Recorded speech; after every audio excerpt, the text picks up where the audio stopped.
प्रिय छात्र छात्राओं, कैसे हैं।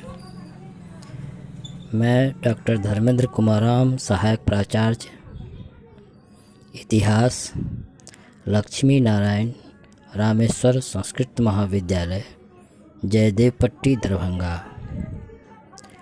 प्रिय छात्र छात्राओं, आज मैं उपशास्त्री द्वितीय खंड के छात्र छात्राओं के लिए प्राचीन भारतीय इतिहास के अंतर्गत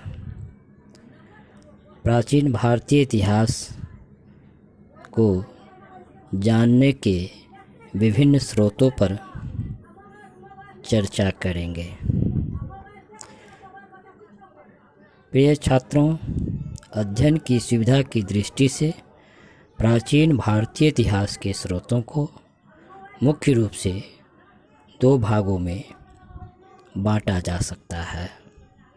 पहला साहित्यिक स्रोत और दूसरा पुरातात्विक स्रोत। पुनः साहित्यिक स्रोत को दो भागों में बांटा जा सकता है। पहला देशी साहित्य और दूसरा विदेशी साहित्य।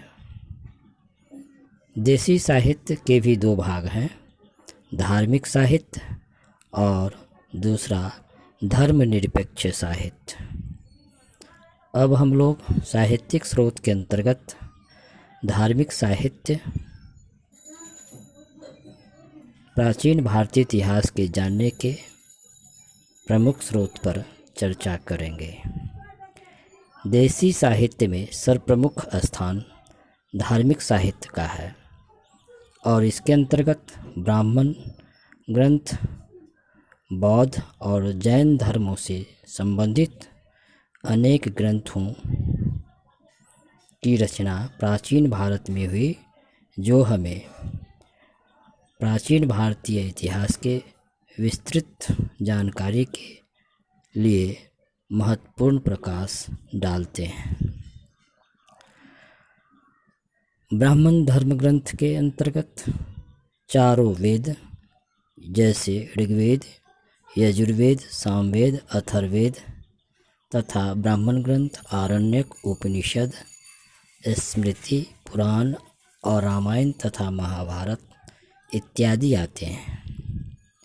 ऋग्वेद से जहाँ हमें पूर्व वैदिक काल की सभ्यता के बारे में जानकारी मिलती है, जबकि अन्य तीनों वेदों से हमें उत्तर वैदिक काल की सभ्यता का व्यापक जानकारी प्राप्त होता है।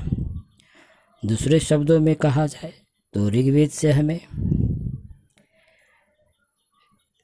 वैदिक काल तथा तीन वेदों सामवेद, यजुर्वेद, अथर्ववेद से हमें उत्तर वैदिक काल की सभ्यता की जानकारी प्राप्त होती है। ब्राह्मण ग्रंथों में मुख्य रूप से ऐतरेय ब्राह्मण, शतपथ ब्राह्मण इत्यादि से हमें उत्तर वैदिक काल में हुए आर्यों के विस्तार, उनके धार्मिक विश्वासों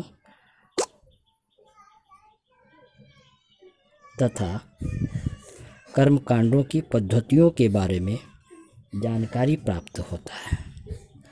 ऐतरेय ब्राह्मण से सर्वप्रथम राजत्व के सिद्धांत की जानकारी प्राप्त होती है। आरण्यक यज्ञवाद के स्थान पर चिंतनशील ज्ञान को प्रतिस्थापित करते हैं। उपनिषदों से हमें आर्यों के दार्शनिक विचारों जैसे आत्मा, ईश्वर, आत्मा के आवागमन सिद्धांत इत्यादि का ज्ञान होता है। सूत्र ग्रंथों में यज्ञ संबंधी नियमों, मनुष्यों के लौकिक और परलौकिक एवं धार्मिक, सामाजिक, राजनीतिक कर्तव्यों का उल्लेख मिलता है।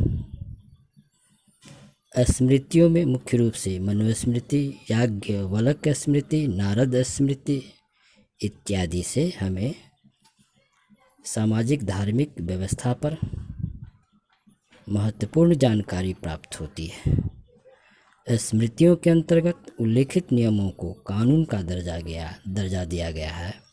यही वजह है कि इन नियमों के भंग करने वाले को कठोर दंड दिए जाने का प्रावधान था। पुराणों में मुख्य रूप से विष्णु पुराण, नारद पुराण इत्यादि से प्राचीन भारत की राजनीतिक, सामाजिक, धार्मिक व्यवस्था पर प्रकाश पड़ता है।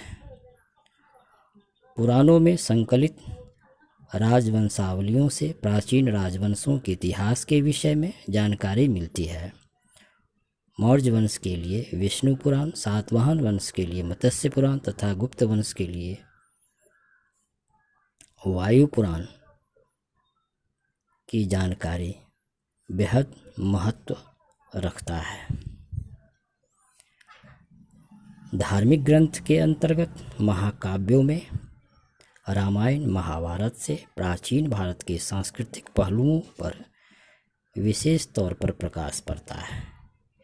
इन महाकाव्यों द्वारा प्रतिपादित आदर्श तथा मूल्य सार्वभौम मान्य रखते हैं। इसमें राजनीतिक महत्व की अनेक बातें जैसे मगध, विदेह इत्यादि राज्य तथा यूनानी, सीथियन जैसी विदेशी जातियों का भी उल्लेख हमें प्राप्त होता है।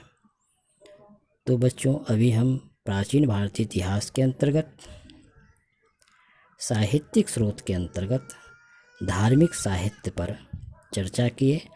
अब हम लोग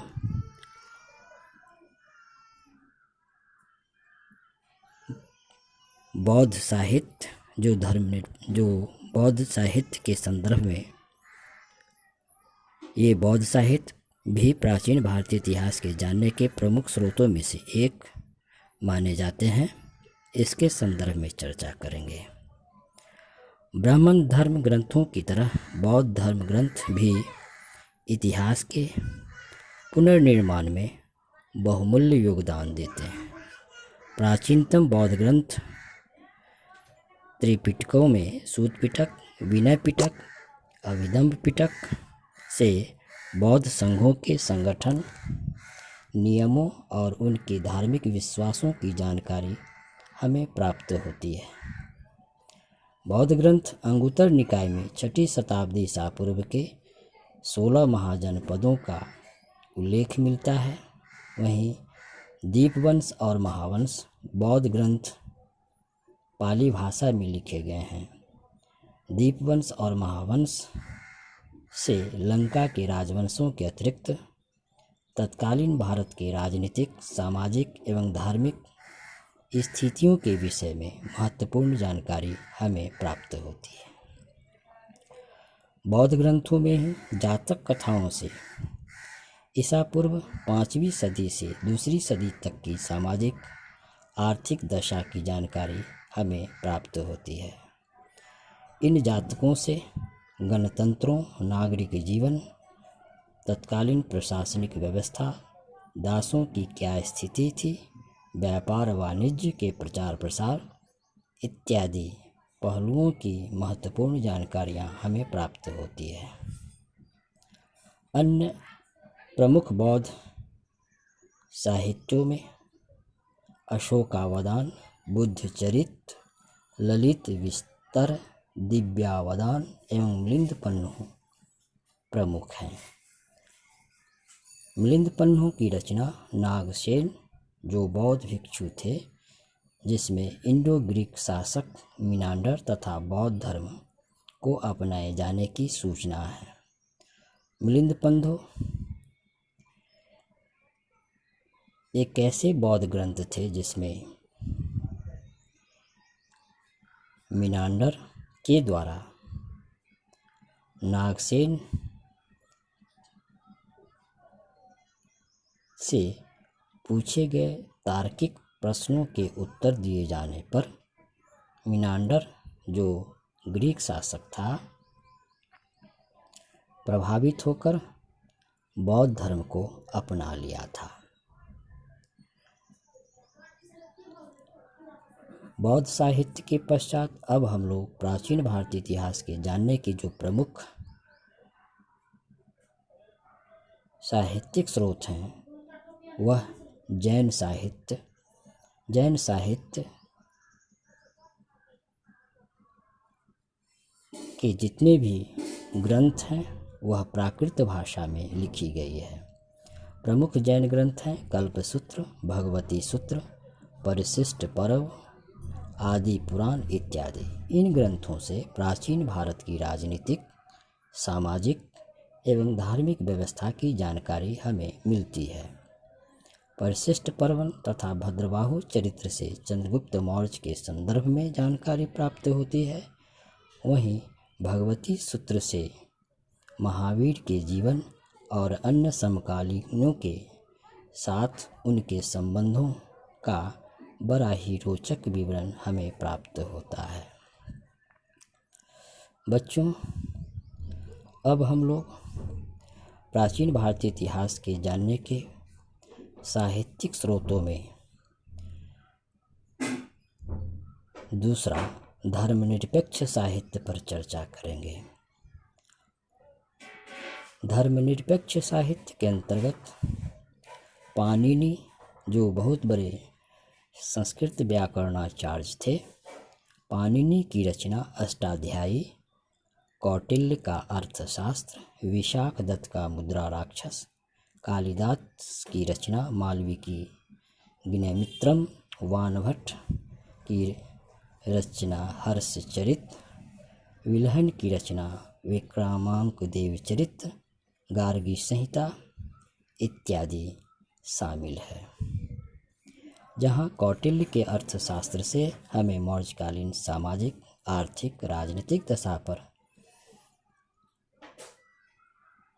विशेष जानकारी प्राप्त होती है, जिसमें अर्थात कौटिल्य अथवा विष्णुगुप्त द्वारा रचित अर्थशास्त्र में हमें राज्य की उत्पत्ति, राजा के अधिकार और कर्तव्य, मंत्रियों एवं अधिकारियों की नियुक्ति के नियम, गुप्तचरों के कार्यों का वर्णन तथा चंद्रगुप्त मौर्य के प्रशासन की व्यापक जानकारी मिलती है। अर्थशास्त्र की विषय वस्तु काफ़ी हद तक यूनानी दार्शनिक अरस्तु के पॉलिटिक्स एवं मैकियावेली के द प्रिंस से मिलती जुलती है।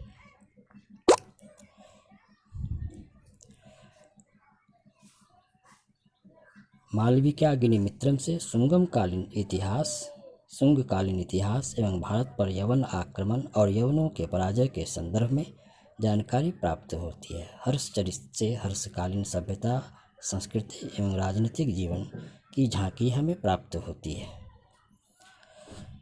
तो बच्चों, आज हम लोग प्राचीन भारतीय इतिहास के जानने के प्रमुख स्रोतों में साहित्यिक स्रोत, विशेषकर धार्मिक साहित्य और धर्मनिरपेक्ष साहित्य के अंतर्गत केवल कौटिल्य के अर्थशास्त्र तक की चर्चा हम लोग की। कल के क्लास में हम लोग प्राचीन भारतीय इतिहास के अंतर्गत जानने के जो प्रमुख स्रोत हैं धर्मनिरपेक्ष साहित्य, उसके आगे के